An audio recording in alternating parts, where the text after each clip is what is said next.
So அக்கா தம்பி பாசத்தை பார்க்கலாம். பபும்மா நான் உன்னோடவே இங்கேயே இருந்துக்கிறேன் கண்ணுமா.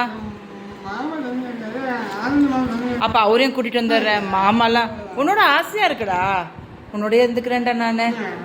ப்ளீஸ் பாபு, இப்போ காசெல்லாம் வச்சுருக்க, ரொம்ப ரிச்சாக இருக்கடா நீயே.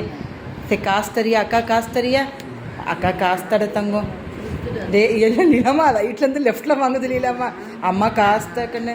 அது 20 ரூபா வேண்டாம்மா, 100 ரூபா தரியா? இல்லைம்மா 100 ரூபா இல்லையாம்மா, மொத்தமாக கொடுக்க சொல்லிடலாமா? மொத்தமாக கொடுங்களா? குடுடா கண்ணு. அந்த காசை வாங்கி அக்கா குடுறா தங்கம்.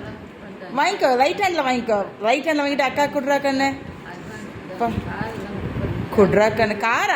காரெல்லாம் ஒன்றும் இல்லை. இப்போ மீன் குழம்பு கொடுத்தேன் உனக்கு. மீன் குழம்பு அந்த இது இளநீ பாயசிக்கலாம் குடுறா கண்ணு. சரி நான் பாயசத்தை கொடு. இல்லை போய் பாயசத்தை எடுத்துட்டு வாடா. மூஞ்ச பாரு. ஏய் குடுறா, கஞ்சம்டா நீ. குடுறா. இன்னும் 20 ரூபா மீன் குழம்பு, மீன் வறுவல், இளநீ பாயசம்லாம் கொடுப்பாங்களா? போய் பாயசத்தை எடுத்துட்டு வா போ. பாயசத்தை வேற யாருக்காவது போட வேண்டியது தான். வா, உனக்கு பாயசம் பத்தாது உனக்கு. குடு. அப்போ அதெல்லாம் மொத்தமாக வா குடுலாமா?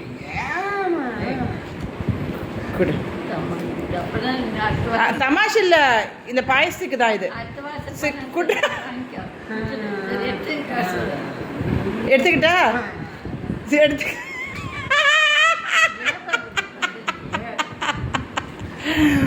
மடமான ஆளுடா. டே அக்கா மேல பாசம் இல்லையாடா? இப்ப சொல்லுவான் பாருங்க, அக்கா மேல பாசம் இல்லையாடா? சொல்லு. வேலைக்கு போகணுமே. யார் வேலைக்கு போகணும்? நான் வேலைக்கு போய் நான் சம்பாரிச்சுக்கணும்.